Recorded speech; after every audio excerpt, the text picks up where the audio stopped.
अस्सलामुअलैकुम। आज हम कक्षा 9 में विषय हिंदी पढ़ेंगे।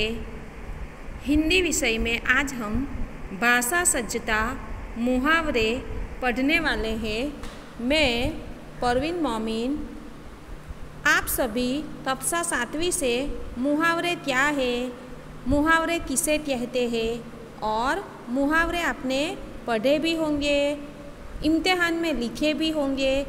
आज हम मुहावरे के बारे में ज़्यादा जानकारी प्राप्त करेंगे। सबसे पहले मुहावरे भाषा की नींव के पत्थर है, जिस पर उसका भव्य भवन आज तक रुका हुआ है और मुहावरे ही उसकी टूट फूट को ठीक करते हुए गर्मी, सर्दी और बरसात के प्रकोप से अब तक उसकी रक्षा करते चले आ रहे हैं।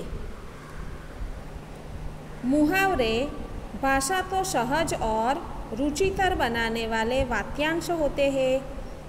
मुहावरों को कहावतें और लोकोक्तियाँ भी कहते हैं। इनका इस्तेमाल भाषा में व्यंग्य के रूप में किया जाता है। मुहावरों का शाब्दिक अर्थ बहुत सरल होता है, लेकिन इनका भावार्थ बहुत गूढ़ होता है। मुहावरे को उनके भावार्थ के आधार पर ही प्रयोग किया जाता है।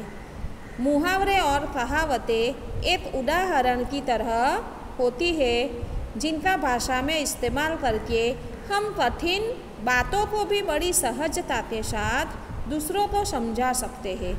आइए कुछ मुहावरे पढ़ते हैं और उनका अर्थ समझते हैं।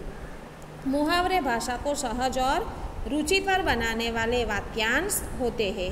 मुहावरों को कहावतें और लोकोक्तियाँ भी कहते हैं।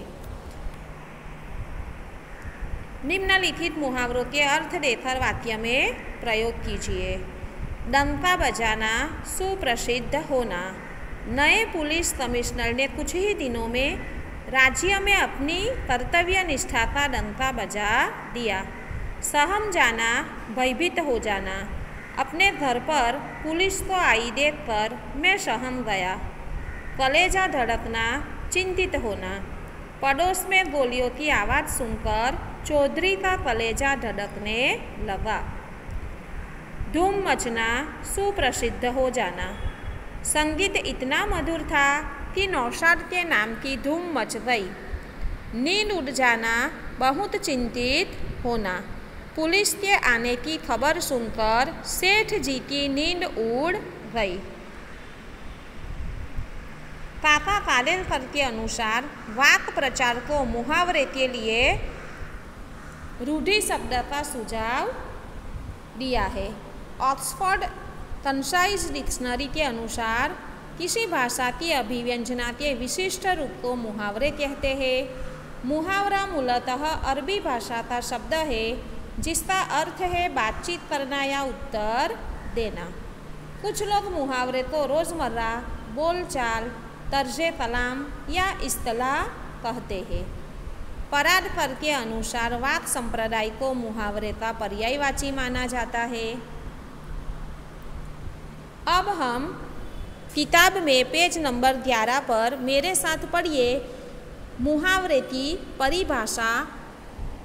यहाँ पर हमें 3 चित्र दिए गए हैं। चिकना गधा, होठ काटना, रात दिन एक करना यानी कड़ी मेहनत करना। चींटी दिखाई दे रही है जो मेहनत कर रही है।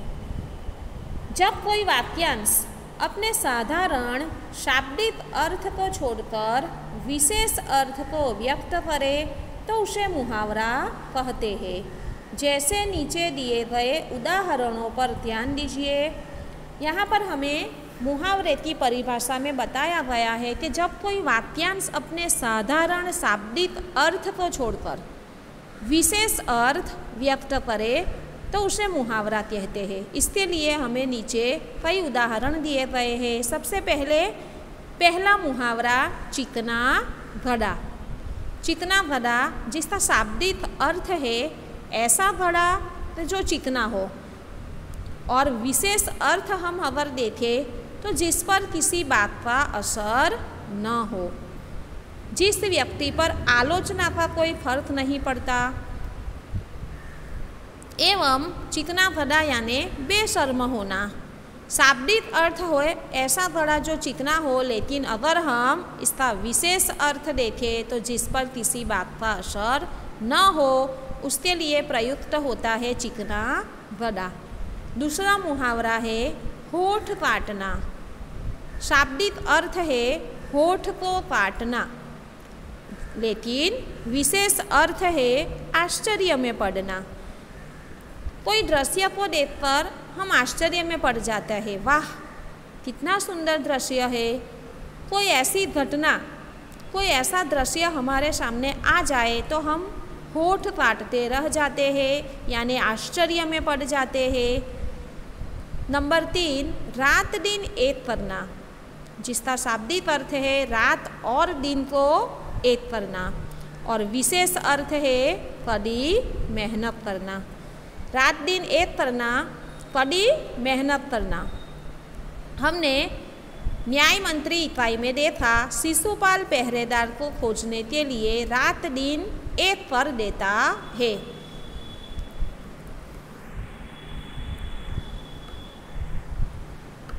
मुहावरे के प्रयोग में निम्नलिखित सावधानियां बरतनी चाहिए। मुहावरे का प्रयोग उनके असली रूपों में ही करना चाहिए, उनके शब्द बदले नहीं जाते हैं।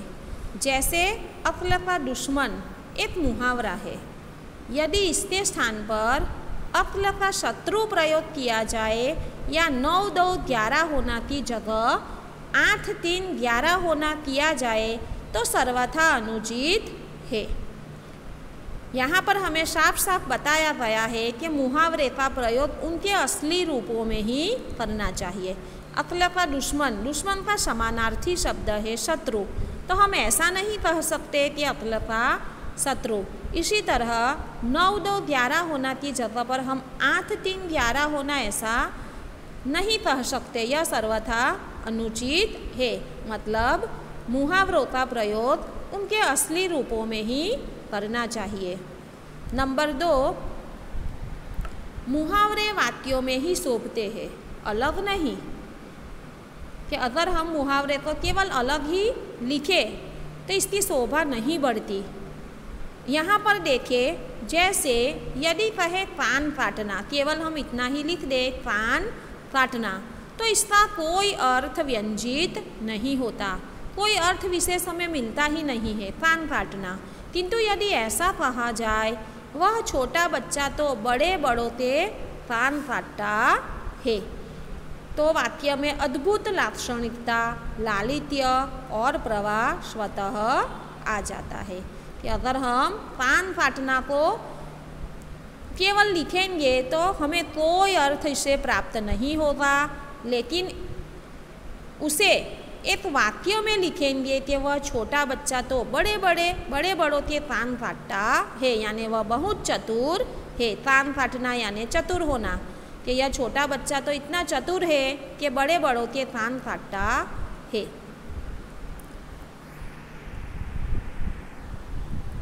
यहाँ पर नंबर 3, मुहावरे का प्रयोग करते समय इस बात का सदैव ख्याल रखना चाहिए कि समुचित परिस्थिति, पात्र, घटना और प्रसंग करते समय इस बात का सदैव ख्याल रखना चाहिए कि समुचित परिस्थिति, पात्र, घटना और प्रसंग का वाक्य में उल्लेख अवश्य हो। कि हमें इस बात का ख्याल रखना चाहिए कि समुचित परिस्थिति, पात्र और घटना और प्रसंग, इन सभी बातों का हमें उल्लेख वाक्य के अंदर अवश्य करना ही है।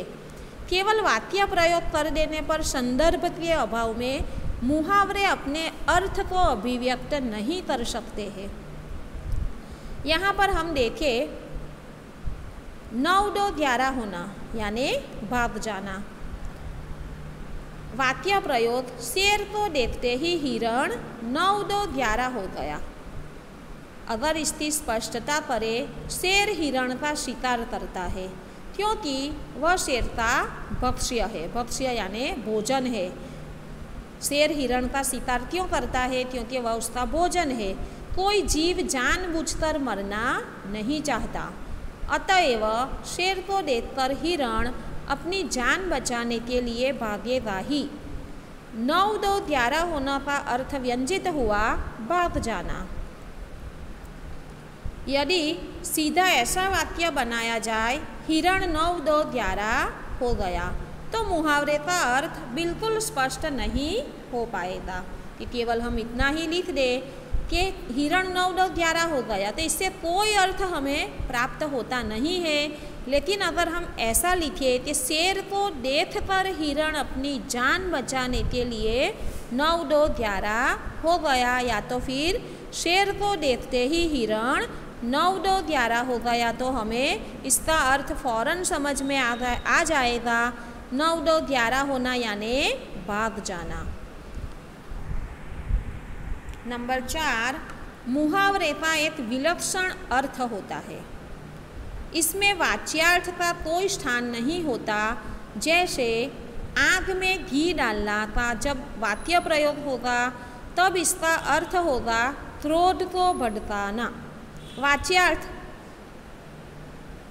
यहाँ पर हमें 3 शब्द शक्ति के बारे में अगर हम जाने तो वाच्यार्थ एक शब्द शक्ति है। 3 प्रकार की शब्द शक्ति है, व्यंजना, लक्षणा और अभिधा।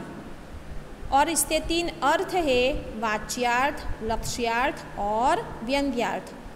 वाच्यार्थ के बारे में अगर हम जाने, एक शब्द शक्ति है।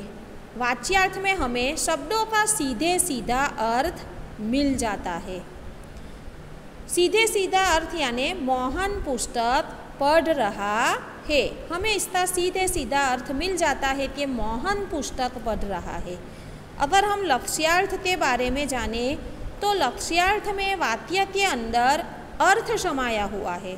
जैसे लड़का शेर है, इसका मतलब क्या हुआ?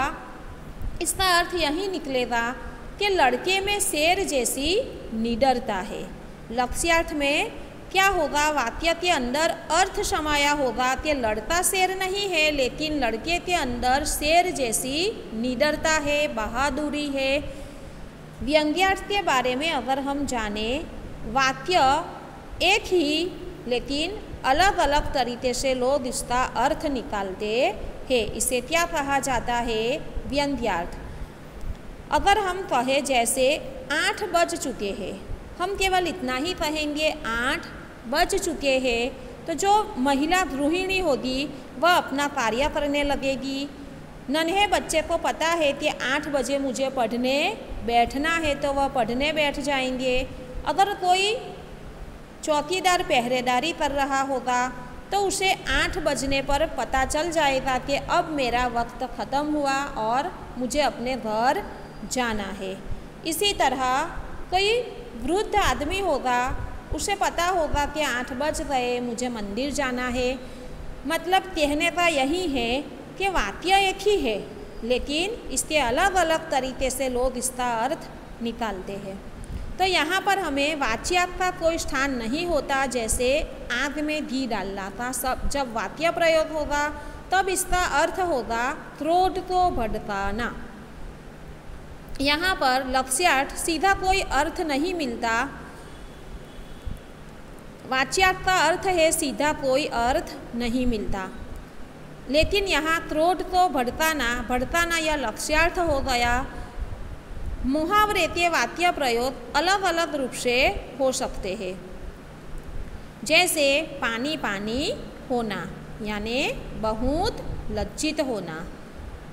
मुहावरे के वाक्य प्रयोग अलग अलग रूप से है। यहाँ पर एक ही मुहावरा है, पानी पानी होना, लेकिन इसके वाक्य प्रयोग आप देखिए निम्नलिखित। नंबर 1, इसमें पानी पानी होने की क्या ज़रूरत है?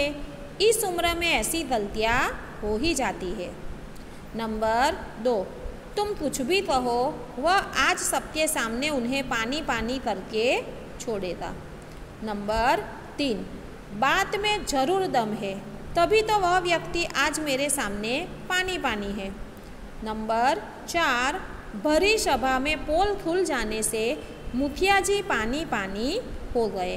तो यहाँ पर आप देख सकते हो कि मुहावरा एक ही है, पानी पानी होना, लेकिन इसके 4 वाक्य दिए गए हैं और इसका अर्थ है विशेष अर्थ बहुत लज्जित होना। तो यहाँ पर इसके हिसाब से 4 वाक्य आपको दिए गए हैं।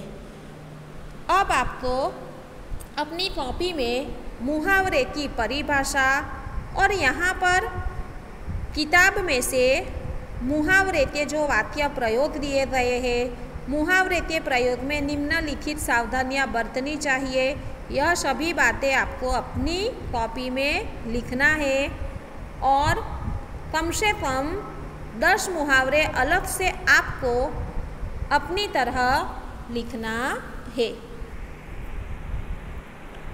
धन्यवाद।